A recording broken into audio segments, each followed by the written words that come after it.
What's going on, Summoners? Kanga's back. They finally let me out of the basement, and I'm excited because Season 3 for Wild Rift has officially started. There's some huge news to come alongside the season's debut, so today we're going over some of the more notable events in Wild Rift. But before we get into all of that, we got our question of the day. What was your favorite event in Season 2 of Wild Rift? I personally love the Rengar and Kha'Zix release and events, but let me know yours in the comments down below, and let's get into the video. So to start us off, make sure that you're continuing your ranked grinds in Season 3 in order to acquire the exclusive reward, Glorious Lulu. This skin will be granted to players who acquire gold or higher, but you also have to make sure that you won at least 10 ranked games. As with the past 2 seasons, you just gotta hit the benchmark to acquire the reward without having to wait to the season to actually end. But now, there's also player rank emblems and icons to unlock to help incentivize the grind. As a whole, Season 2 was great, but let's be honest, it did have some rocky moments. Riot was late on some event implementations, there were bugs for new updates, and in general, lots of members of the community complained about the stale state of the game. But it seems like Season 2 was almost a transitional period for Wild Rift, exposing the game to some harsh realities which allowed the developers to address issues that came up, and thereby push the game's development forward. As Season 3 starts to roll out, Riot has already shown that they are more serious than ever in making their mobile baby succeed, and have started to prove to the community that the game is evolving for the better. Immediately after the season dropped, Wild Rift gained access to bans, a new champion, and even a bunch of new items. Now, we've talked about these changes before, but what exactly does it mean for the game's future? Well, the fact that bans have been implemented so quickly proves that Riot is addressing key issues in the game and not just completely ignoring them. After all, the community has been wanting bans for quite a while, especially after role selection entered the game. Riot actually listened to these complaints, and the fact that they started the season off by addressing a huge problem shows that they're actively fixing the game and listening to the community's concerns, which bodes very well for Season 3. Now, in regards to the items added into Wild Rift Season 3, a large portion of the itemization seems to have been catered towards the AD carry role. I've been getting a lot of questions about this in the Discord, so now is the time to listen up. But for those of you who don't already know about the item changes, make sure to check out our patch 2.4 video overview to catch up. These changes have been huge for the role, granting the marksman in the game more itemization variety and therefore more flexibility in playstyles. This thereby increases the depth and complexity of the game while developing the foundational structure for Wild Rift in Season 3. So what can we learn from this for the game's future? Well, Wild Rift developers and Balance teams seem to focus on small sections of the game at a time. A couple of patches ago, during Season 2, Rengar and Kha'Zix released, and Riot soon after implemented a bunch of new jungle changes. Similarly, with Senna and Lucian's release, the duo lane received massive balance updates in the form of items, so the same trend will likely continue through Season 3. Now, there are 3 new champions that we know of that will soon be headed into Wild Rift, that being Thresh, Brand, and Nunu. Thresh is likely to be the first release, since his release date was stated to be in August. He'll likely tie in with the Sentinel of Light event while granting the player some insight to his canonical background. Unlike in League PC, Thresh's aesthetic won't be characterized by his skeletal exterior. Instead, Wild Rift's model will show Thresh's actual flesh and skin in order to appeal to a younger market.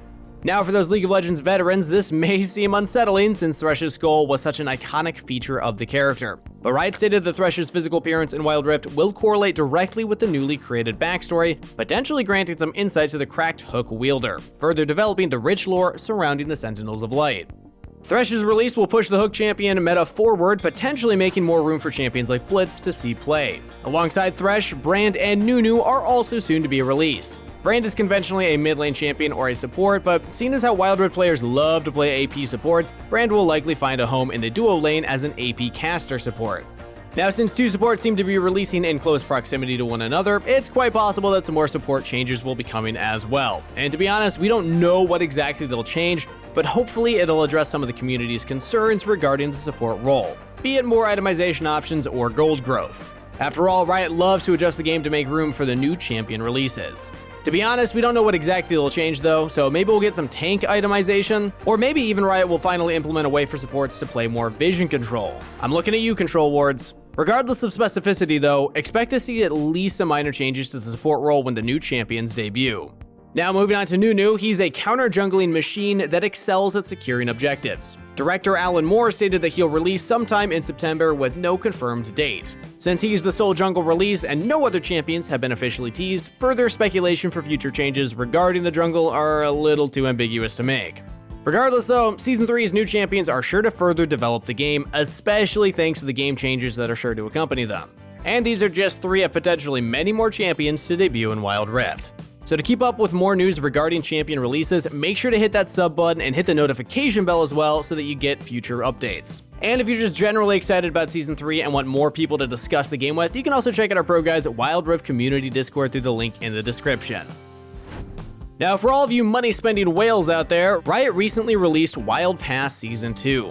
The ultimate reward this time around is the skin Hexplorer Teemo, granted to the player when they reach level 50 on the Wild Pass.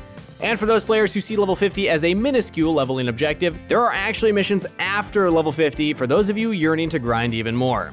The pass itself costs 590 wild cores, while the elite version costs 990. But what's the difference? Well, they both grant access to the same base missions and rewards, so you can get Hexplorer Teemo on both. But the Elite Pass essentially differs in that it simply has a couple more Elite exclusive missions to help expedite the process of leveling through the Wild Pass. In addition, the Elite version also grants 5 levels of Wild Pass progression off the bat.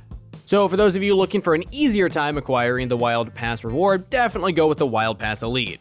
In regards to the rewards though, players have the ability to unlock random skin chests, team boosts, Poro coins, blue essence, and even poses by completing Wild Pass missions. But for those who cannot afford to spend money on a free-to-play game, don't worry. Unlike lots of other mobile MOBAs like Mobile Legends and Pokemon Unite, Wild Rift is not pay to win.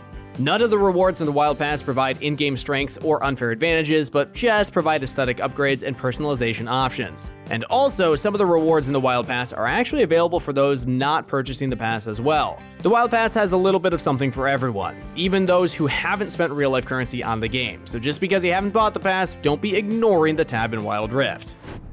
Next up for news, Wild Rift is slowly but very surely becoming an intensely competitive game. Many weeks ago, Riot announced that there would be international competitions mirroring the structure of League of Legends, the biggest esport in the world. Riot's desire for Wild Rift is for it to become the first truly global mobile esport. This is a steep and demanding goal, but one that Riot has been amply prepared for. In order to create some trust and stability in the competitive scene, tournaments and rewards for winning competitive events also need to be supported.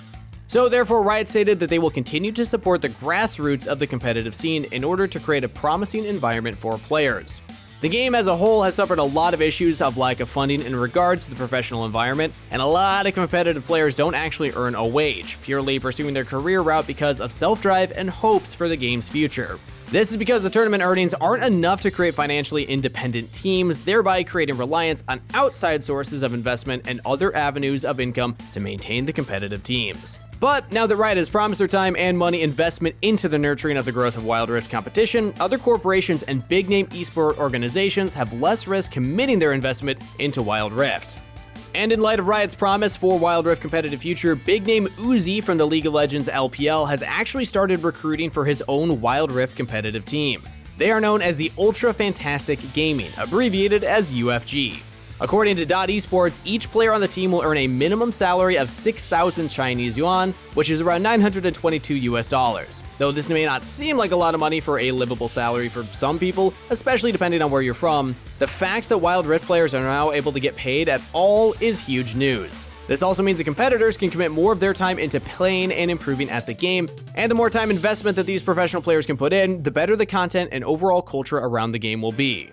I mean, take a look at famous streamers such as I'm a Cutie Pie, Faker, Doublelift, Voyboy, and Shifter. If not for their time commitments into League PC's competitive scene, they would not have been granted the exposure and resources necessary for their success. And without these kinds of key figures to look up to and watch, the League community as well would not have been as robust as it is today. So hopefully Riot's investment towards the game's competitive future will allow for the same trend to occur in Wild Rift. Oh, and just dropping the morning that we recorded this, another organization recently entered the realm of Wild Rift competitive esports as Sentinels, a world-renowned esports organization. According to their Twitter post, they were pleased to announce their entrance into League of Legends Wild Rift in partnership with Riot Games. For those who don't know, the Sentinels are based in LA, California, having started off as League of Legends team Phoenix 1 and rebranded to Sentinels in 2018. They've also experienced success in other esport realms such as Apex Legends and Fortnite. And note that the Sentinels have a partnership with Riot Games. We don't know explicitly what this means, but more than likely Riot has paid the Sentinels some money to help the creation of a competitive team, reflecting Riot's efforts into nurturing Wild Rift competitive and NA's interest in the scene as well. Seeing as how Wild Rift and other MOBAs in general aren't the most popular in North America, having a big name like the Sentinels express interest in Wild Rift competition should allow the game to gain some more relevance in NA. So in conclusion, with Season 3 on the rise and Wild Rift esports growing as well as it is, the future for League of Legends Mobile looks pretty promising. But will the game be able to fulfill the goals that Riot set out for it? And will the patch updates continue to polish the game and push the quality of life forward? Well, to keep up to date with those questions and find out more, make sure you hit that sub button and like the video if you enjoyed the content. Until next time, everybody, best of luck on the Rift, stay hydrated, and I'll see you next time. Why do I have to work? Why can't I just play Banjo-Kazooie all day? True. We live in a society.